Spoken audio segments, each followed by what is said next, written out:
Welcome to the For Love and Money podcast, the show where business and social purpose meet to inspire a movement for positive change. Here's your host, Carolyn Butler-Madden. Welcome to the For Love and Money podcast. Today's guest is someone who I had the privilege of working with a couple of years ago to help them and their team uncover and articulate the purpose for their organisation. Now, it was a classic case of a small service-based organisation who were clearly driven by reasons beyond profit, but they just hadn't been able to articulate that one driving force that inspired everything they did.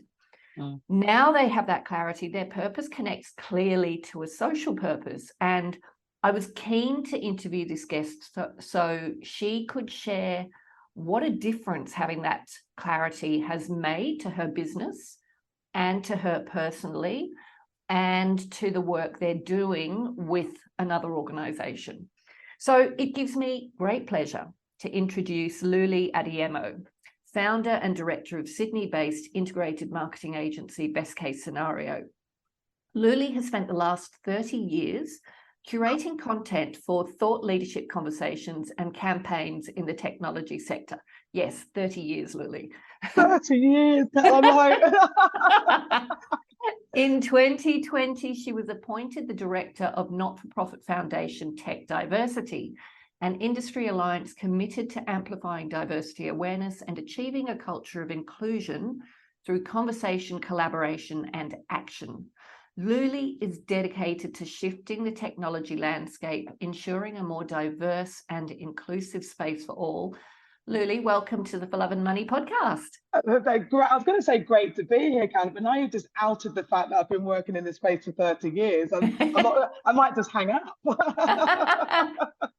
Own it. I will. Okay. So kicking off with a question we ask everybody.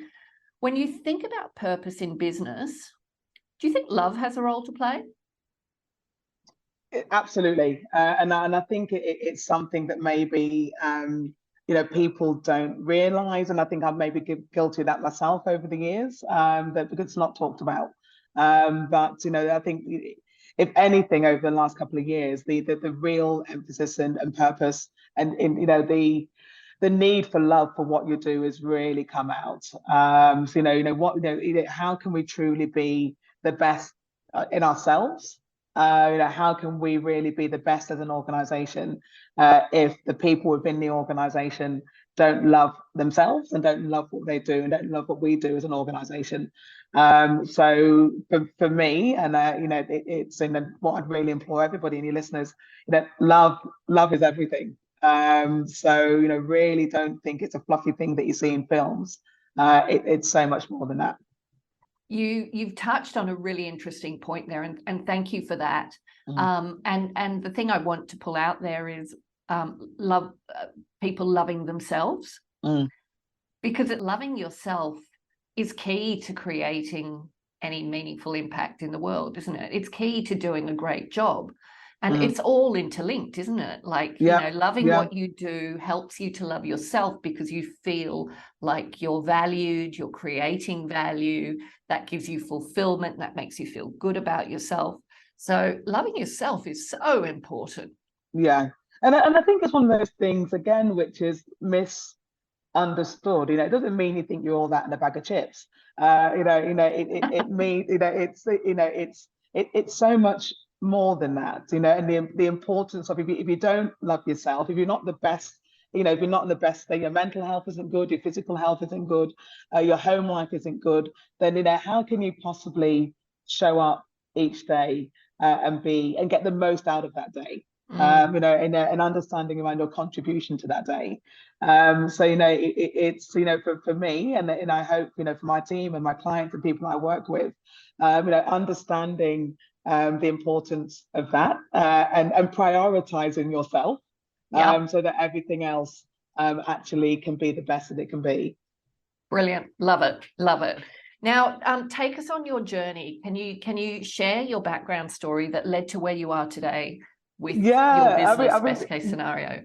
100%. And it's a funny one, Carolyn, because it's my work, my professional journey, in the guise that it is now, started in the late 90s, accidentally falling into this role with an IT research company called Gartner.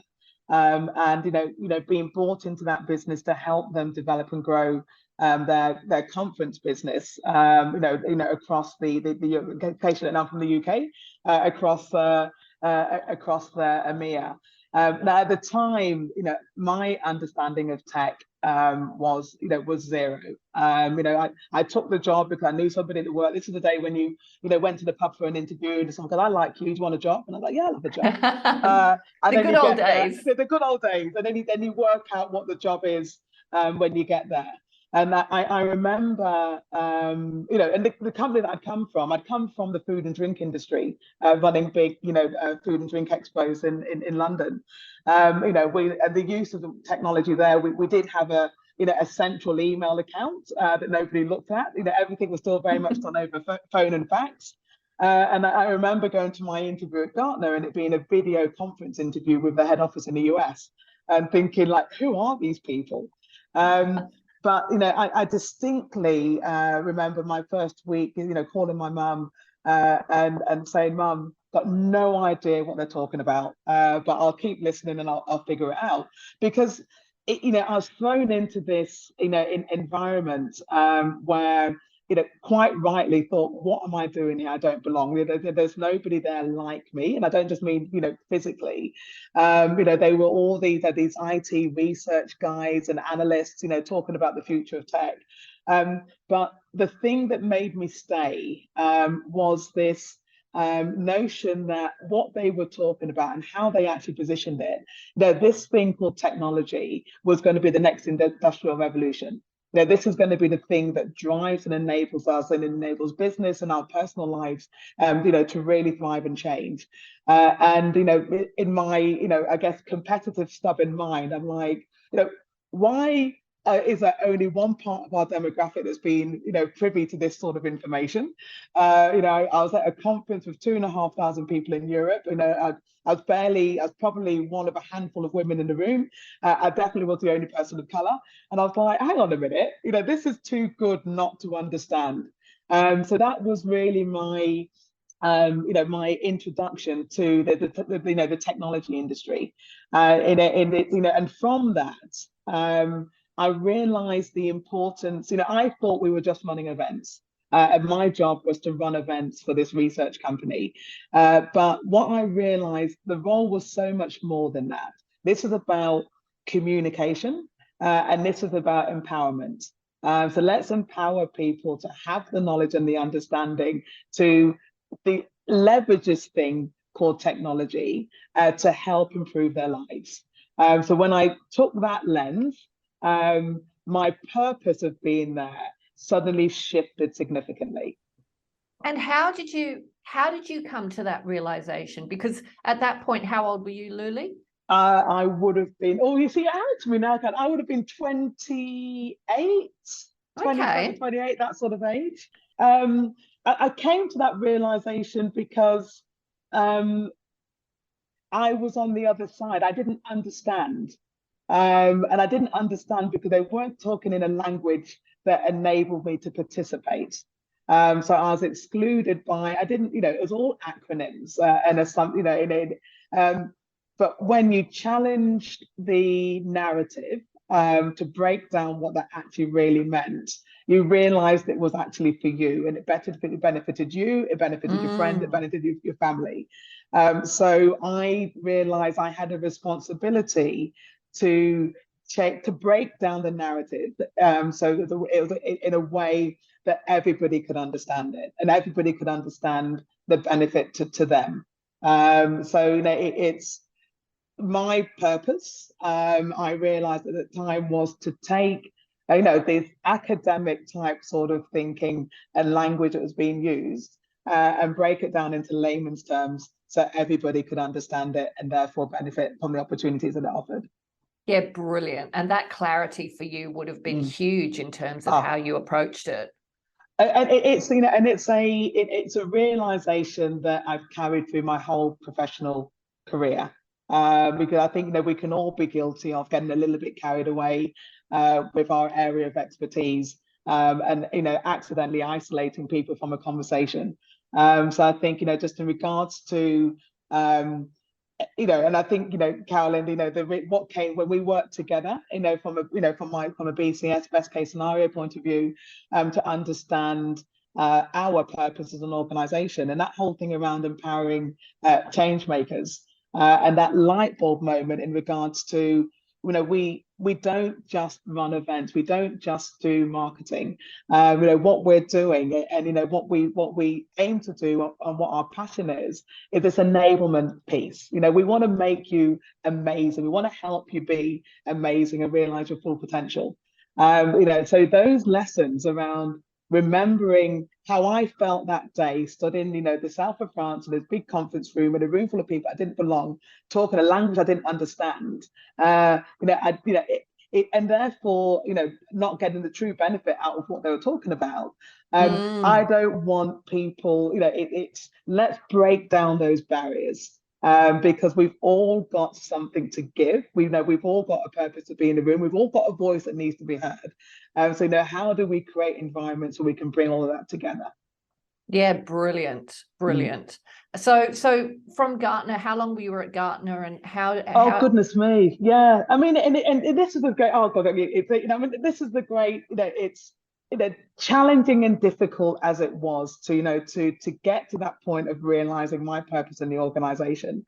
The opportunity that has been afforded to me for being in a difficult space for a moment has been endless. It's obviously I'm from the UK. I've been in Australia since the end of 2003. So I came across from the UK with Australia, with Gartner in 2003 to help them grow their conference business across the region.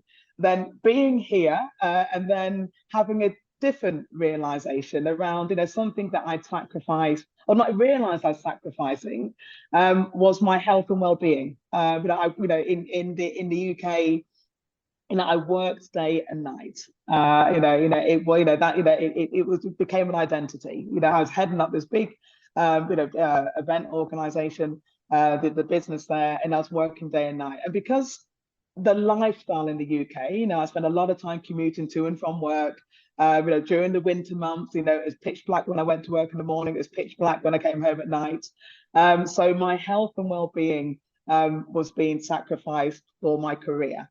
Then I come to Australia, and well, you can't see because it's a podcast, but it's a beautiful sunny day in Sydney today. And all of a sudden I'm surrounded by this beauty and light. And now all of a sudden I want to create space for me to be outside. And I discovered my love for cycling again, and I bought myself a bike, and I used to ride it to work. And then I get there and I realize everyone goes for runs in the morning, and it's just the lifestyle shift that I suddenly realized in regards to a value, in regards, if I can bring this energy and create this energy and this well-being in myself, I can do even more. It doesn't mean I have to work longer hours. It just means I'm more effective with my time. So that was a real balance shift for me. And people talk about work-life balance. That was significant. And even though the job that I did here was much bigger than the one I had in the UK, I was better at it. I was better because of the realization and the commitment I made to myself. Goes back to loving yourself, doesn't it? To loving myself, and it's just like, not resenting, the time that I was spending, because, I had a spring in my step. I started every day doing something for me. Yeah. And I still do that now every day with something. I mean, if you can see my office, Carolyn, it's part gym, it's part, I've got my bike here, because I start every day doing something for myself. And then that gives me the energy to support the needs and do things for others and bring that together. So yes, I mean that the Gartner, and then the realization that I was limited in regards to the impact that I could have working within the framework of that organization. I felt like I'd taken it as far as I could, but it gave me visibility to a need beyond the research organization, the event piece. And that need was around people coming into this region and being expected to come from another part of the world into the region and understand what to do. So I'd experienced it and come from Gartner in the UK. I came over to Sydney. My job was to build this conference business across the APAC region with no support and knowledge around what doing that would actually mean. And of course, and this expectation that because it's worked in Europe, because it's worked in the US, it's going to work here. And people not realizing the difference of diversity in culture. It's not, we're not a Europe, it's Sydney, Australia is very different to Singapore, is very different to India, is very different to China. And they're at different levels in regards to their views and understanding of tech. So that opened my mind and to what is best case scenario, which has now been going for over 15 years, in providing a service and support to marketing people primarily from these multinational technology companies that come into the region at the beginning this great big role, but not the insight, understanding, and knowledge where and what is required locally. And that was the premise of BCS, to be that marketing consultant and support to organizations, to individuals, and we used to call them the loan marketer, and I can name those who it's just like that. Again, I was that person, I was here with a huge goal, a huge target, but not the support and knowledge to help me thrive and succeed. So your personal experience didn't just help you identify the need, but it gave you real empathy for people in that position, didn't it? Yeah. And I think people, when we speak, they pick up on that. And it's funny, Carolyn, because that hasn't changed. And this is still a service that we provide. Like we work with a lot of whether it's trade bodies, so a lot of scale up technology companies that are looking to expand in this region. We work with them because it's not. The products and the features and benefits, great, but you really need to understand the demographic and the culture and the business culture of Australia and the region. And if you can't commit, putting somebody here isn't going to give you the success that you expect, and you're setting that person up for failure. So let's understand those parameters. Take care of your people. Because they're your best asset. It's a really common mistake that organizations make. It's just it's because you've been successful in sales there or not doesn't translate. So look after your people. And so can you share for our listeners a little more on what you do with those clients?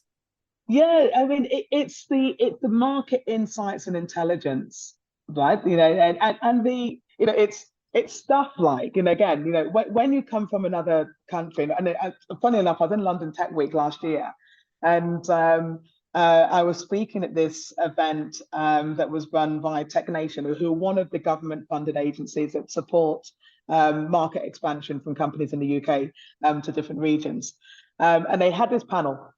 And it was the UK cohort looking to expand into Australia. So they had this panel with one of the trade commissioners from New South Wales, one from Victoria, and one from Queensland. And you could see the UK people, as though they were each talking about their states. And what they provide in their state and why it's important. And you can see the people in the audience, all from the UK, like, I just want to go to Australia. Like, what's this New South Wales thing? But it's because it's their perception of Australia, for example, is the main. They might Sydney. They probably don't know about Canberra, but the cultural differences and the business differences between the states, they'd have no idea about. like no idea. Like, we're so insular, a country around that significance and importance and the battles that we have between our states and rivalries. But internationally, they've got no idea about that. So, it's those sorts of insights and nuggets. And because as well, for whether or not the companies that the government companies that do represent and help companies expand into Australia, they've got their own agendas around getting them to their particular states. Yeah. So again, it's not done in an authentic way around helping these companies be aware of those nuances to make an informed decision around expanding into the country. So I think I think authenticity is really important. And I think that's what we bring to the conversation, and we work with the different state bodies and departments as well. But that authenticity around what it's like to do business in Australia, it's I talked about as well, the importance of love and the importance of family. A lot of these people, they're bringing their families over. So what's it like to live here? What do you understanding what they enjoy doing and what's important to them as a family first.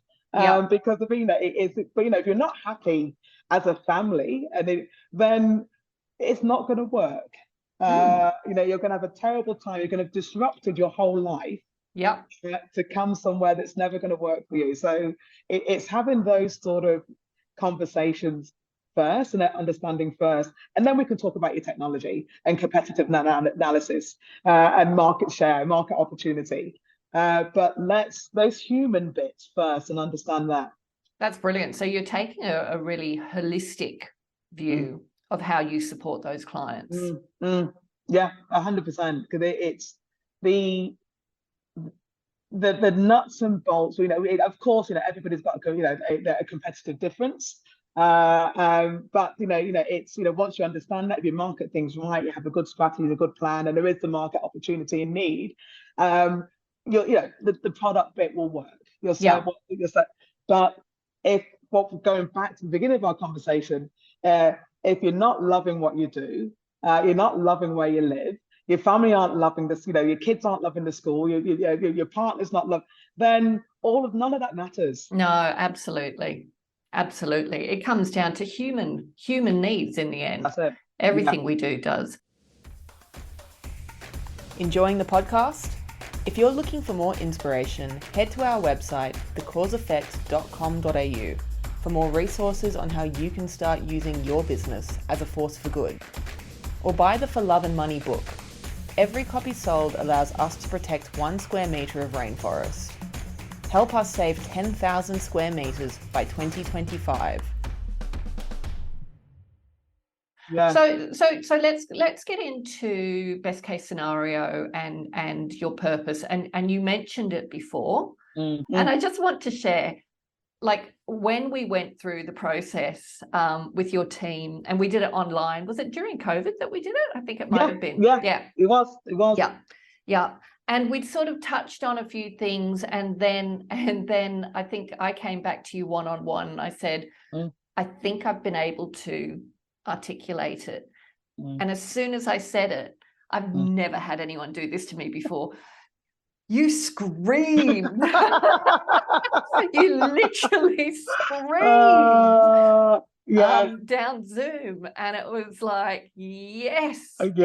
It's because when you do what you do, and you've always done what you do, you can lose sight around the impact and the value that you have as an organization, as an individual, and what you're enabling. And it's we'd very much evolved from starting off as a marketing agency and supporting that need and that capability, branching out into events to support. That's always part of the marketing process.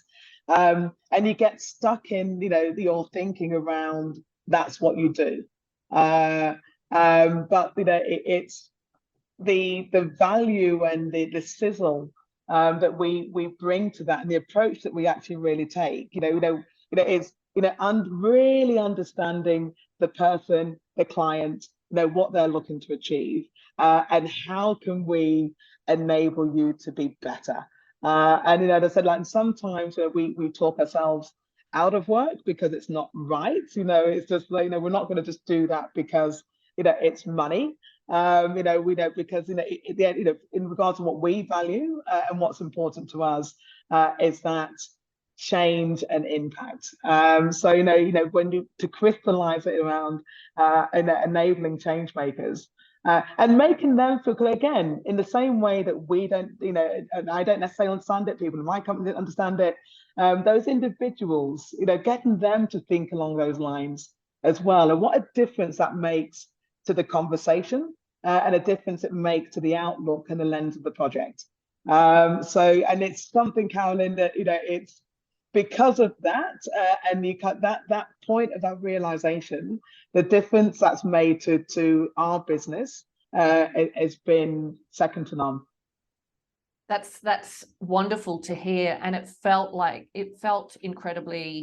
authentic to the conversations that we were having in the workshop, because we talked a lot about identity and people like us. And I remember some very animated conversations around the people you absolutely loved working with. You loved them, right? And you would do anything to support them over and above what anybody could expect. And then you talked about the people that you didn't like working with and why. And it really crystallized this idea of, you wanted to work with change makers because they were committed, they really believed in their product and they were committed to unleashing the potential of their product. And you wanted to empower them to do that. So empowering change makers, and it's like it shifts everything because it shifts the conversations you have and who you have them with. And not being afraid to walk away from conversations, because that isn't their purpose. They're not on that. They're not there. Whether individuals or their organisation aren't there. And if they're not, then it's going to be a fail. The project will not be successful. Yeah. So I think having that that realization and clarity, it does it helps gravitate more to the people that you do want to empower and the people you want to work with, but also equally as important, it's okay to walk away from things as well. 100%. That's okay. 100%. You can't serve everyone, and you can't be loved, and you can't love everybody, right?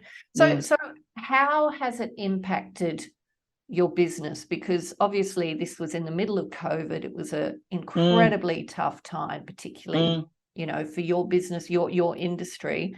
What impact did that clarity have for you, and what changes did you make? Yeah, I mean it's we as you know, Carla, we literally lost 95% of the business in a 3-4 week window, March 2020, because at that point in time, the majority of the work that we did was event focused. It's and obviously the whole events thing, literally stopped overnight.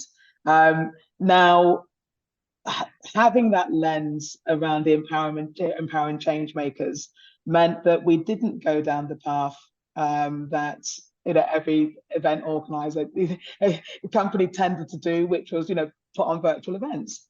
And I'm not discrediting that at all, because there was a need to keep the engagement happening. But I didn't believe that what worked in a physical world necessarily translated into a virtual world, and that's what happened. That's what people did. They didn't think about, okay, what do we need to change about this engagement so that it works in a virtual world.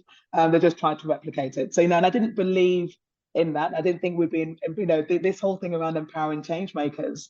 When we sat down as a team and looked at the projects that we had, did we genuinely believe that doing that online met our purpose? And it didn't. So we stopped, and it was a huge, one of the most difficult experiences in my life, because it didn't just impact me, it impacted the business, it impacted people that worked in the organization, but we couldn't wholeheartedly move forward in that fashion. So it drove a conversation around understanding what was important to us, and what we could enable to keep true to our purpose. So that we went back to our roots. When we first started here, when we first started BCS, we were a marketing agency. We were here to design strategies and programs, to engagement strategies, to bring people together, to have the right sort of conversation, the right people to have the right conversation for impact and change. So let's go back to those roots and enable that, because that's where the empowering change makers happens, and continues to happen. And it's so, as I said before we went live, Carolyn, it's as an organisation, we're bigger and better than we ever were before COVID. I wish we didn't have to have that experience to get there, but again, the lesson learned there is take the time to stop and think and review and make sure that you're aligned with your values, you're aligned with your purpose, because it's very easy to get carried away with the money, and we were doing very well as an agency, delivering great events, but we'd lost that sizzle in regards to the real value that we can bring to an engagement to empower change makers. And COVID has brought that back, and created the space and the time for us to think about things differently. So it's so as an agency, we've got, and again, to now the sorts of projects and initiatives that we're doing. I mean, it's afforded the time for us to take on the ownership of the Tech Diversity Foundation. So that's all about the acknowledgement and building out the awareness around the lack of diversity in the technology sector. Now, as as I said, I've been in it since the late 90s. It's something you've come full circle there, haven't you? Full circle. But realizing again, the foundation was really about, when we took over the ownership, was really about the Tech Diversity Awards, which were really important to identify initiatives and programs that organizations and people are running that are having a positive impact on their workforce. Yeah. But the conversation I had with the founders was that this is great, but if we're really serious about impact and change, what else can we be doing? What else do we need to be doing?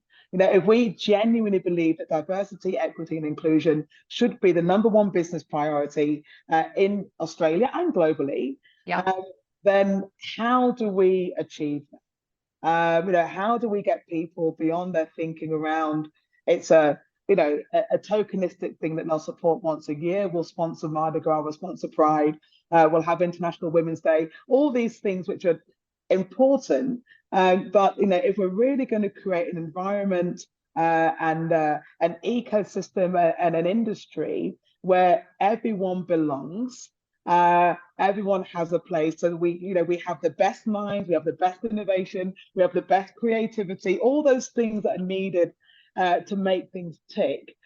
How do we do that? How do we achieve that? So having the time to think about that and think about the programs that we need to run, what we need today versus longer term, has been invaluable. So if you'd asked me 2 years ago whether or not I thought we'd be running an academy, we've got the Tech Diversity Academy, a fully immersive learning and development program for individuals and organizations to understand how to make this thing part of their DNA, build it into their strategy rather than an activity. It's probably one of the things I'm most proud of, that I've achieved as an individual, and we've achieved as a business. That's amazing. And what occurs to me as you talk about the Tech Diversity Academy is that you've managed to combine the purpose for tech diversity to make diversity and inclusion the number one business priority, I think you said, with the purpose for best case scenario, which I imagine is a reflection of your personal purpose as well, which is about empowering change makers through that. And you seem to have brought them seamlessly together. And I think, and this is the thing, Karen, when you understand your purpose and understand that your role in achieving that, then whether it attracts people or opportunities, or whether you find and seek them. But as I said, it's when I say that we're better now than we were before the pandemic, I genuinely believe it. And it's because of those reasons, what we're doing now, the initiatives that we're driving, the impact that we're having, is way bigger than I ever imagined possible. Before I was forced to stop. Can you go back to best case scenario for a moment, and can you share some examples or a story with us of what you did differently? You talked about the fact that you didn't jump into online events like some of your competitors.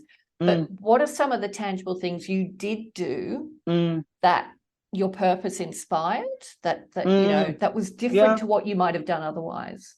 Yes, I mean, the recognizing and understanding that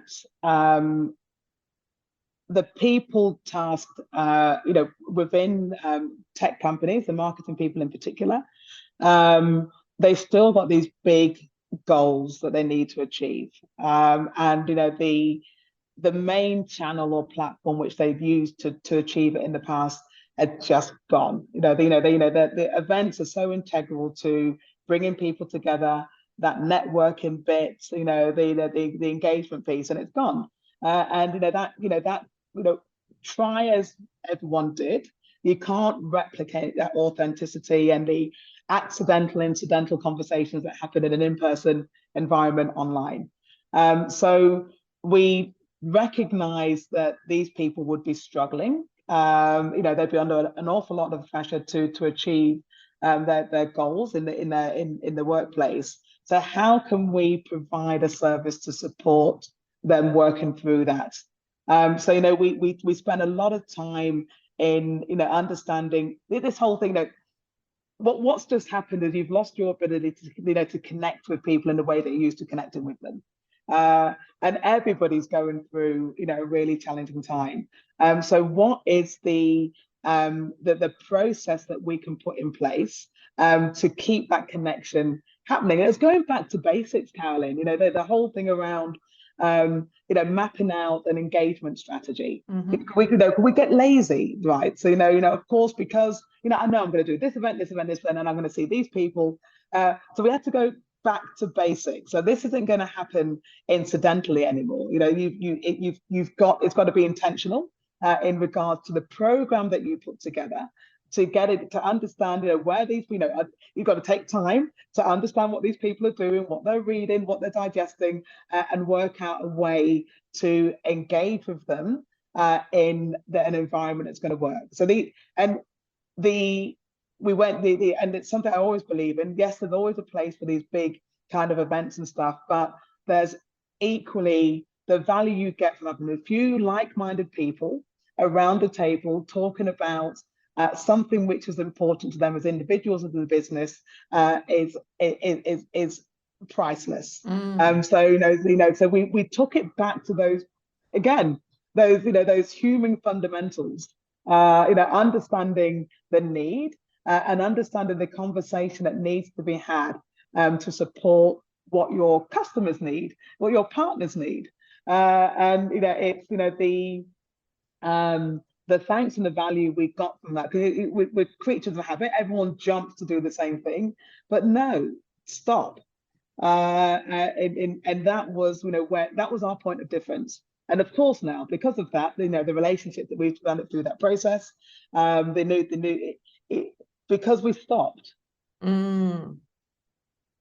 Absolutely. Absolutely. And the value, like your clients would have really valued that approach. Yeah. And the relationship that you Yeah. would have built with them would have been even stronger than it was before as a Mm. result, because they would have felt truly supported, that you cared.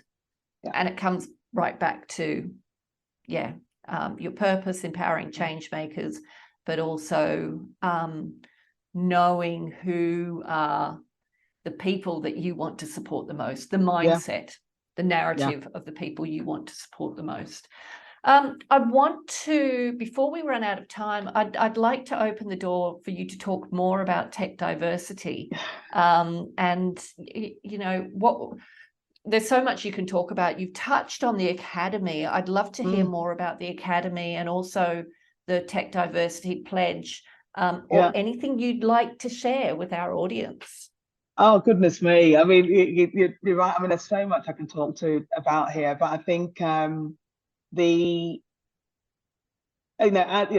tech diversity, is all about shifting the dial. I talk a lot about the technology industry having an identity crisis, and that people outside of technology don't consider careers in tech. And technology is this big old, unless you're an engineering, mathematical brain, then there's not a role for you in tech, and that's the perception. We need to do a better job as industry to change that. One of the things that we did with the awards program, because that's a great stage and a great platform to showcase what we're about and showcase what's possible. One of the things we did with the awards program was create, the awards have always been identifying initiatives in different industries, of what's happening in business, what's happening in government, what's happening in education. We created the Tech for Good category. And the reason why we did that was to draw a correlation between people's values in life and what's important to them, and an understanding around the role that technology plays. So, we looked at, the Tech for Good breaks down into social impact, environmental impact, health and well-being, accessibility and inclusion. Because I think if we, that sort of language will start with it, and then saying to, people, we need people that are passionate and understand the issues and the challenges that we face in these areas to be part of the design of the solution. Technology can do whatever you want it to do, but we need this diversity and understanding from community to be part of the process of the design, to make sure what is designed benefits all. There's the bit around diversifying the workforce and creating that understanding that technology careers aren't just about developers and engineers. So we need the creative minds and all that sort of stuff. But then there's with the academy, it's all about creating the understanding in regards to why having a diverse, equitable, inclusive workforce is important, and the how to do it. Because what's changed since the late 90s until now is that companies realize and recognize this thing called diversity. They've got to do something about it, but I don't know what doing something about it is, or how, or why. Or why. The why. The academy, I genuinely believe that this is going to be the legacy of the foundation in regards to providing the support that industry needs to be better. And it's so interesting. I mean, and I've done it. I myself, I'm not a practitioner in this space. I just know it's really important and we need to do better. We had our first cohort October.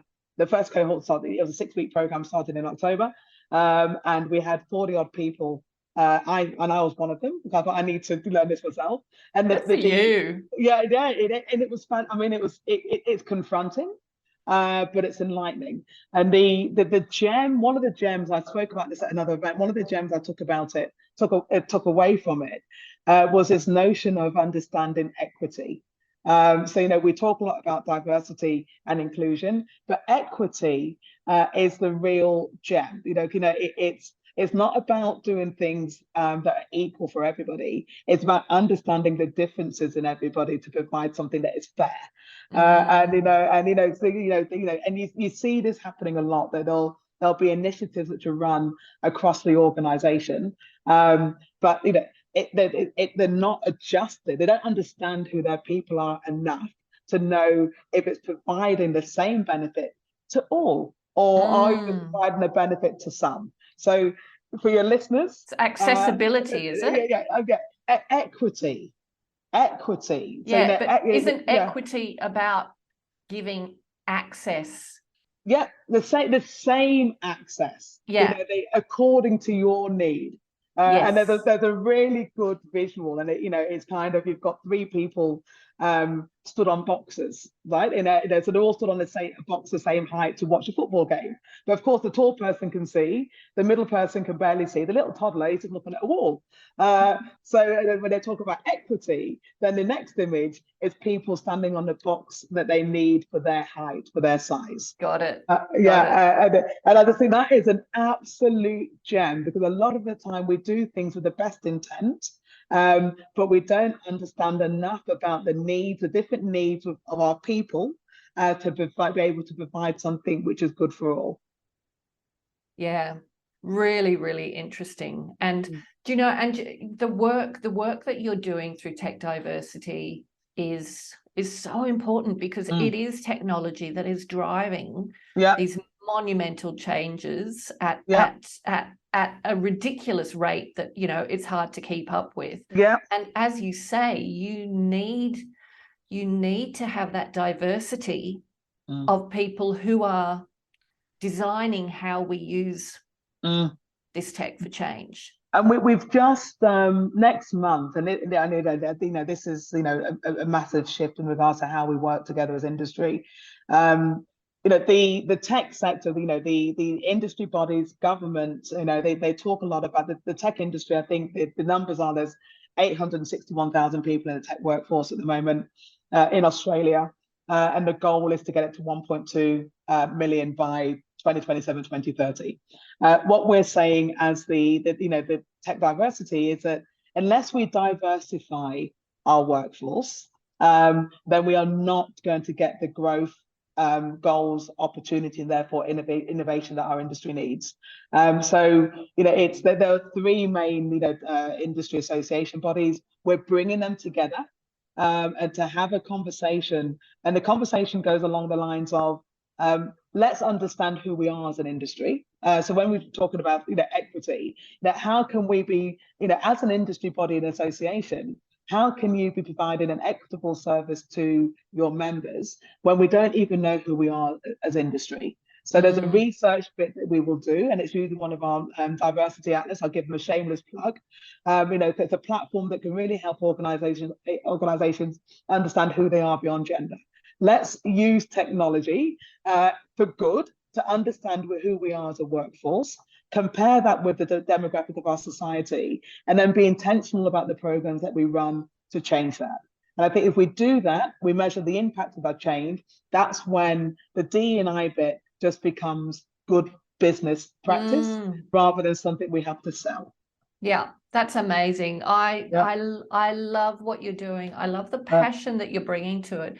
And I think one thing we skipped over a little bit, but I just want to make that connection, is your work in tech diversity is actually an expression of the social purpose of best case scenario, isn't it? So 100%, empowering change makers, you've then got very, very clear and focused on how that translates into a social purpose for your business directly. 100%, 100%. And it's something that everybody within BCS is incredibly passionate about. So it's can't speak higher. It's incredible. Fantastic. But the energy that gives you, right? You talk about it, but the energy that you have is because all you're about doing something for good. It's all about energy, and it comes back to loving what you do. We love it. Loving yourself, loving the people you work with, your team, your clients, and loving people in society enough to care to want to make a difference. You get that right and the money flows. 100%. Luli, we're going to have to wrap this up, but I thank you so much My for pleasure. coming on the podcast. I always absolutely love chatting to you. Your energy is infectious. And if people want to get in touch with you to learn more about best case scenario or tech diversity, what we'll put all your connections on the show notes, but what's the best way for them to reach out? Yeah, good question. Drop me a line, luli@bestcasescenario.com.au. Okay. And I'd happily talk to anybody anytime about this, because it's too important not to. Oh, wonderful. Thank you, Luli. Your pleasure.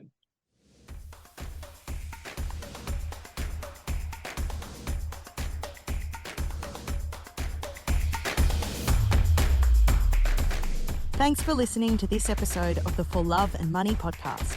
If you'd like to take a deeper dive into the purpose movement, visit us at thecauseeffect.com.au. And remember, doing good is good for business. So if you're not doing good, then what are you doing?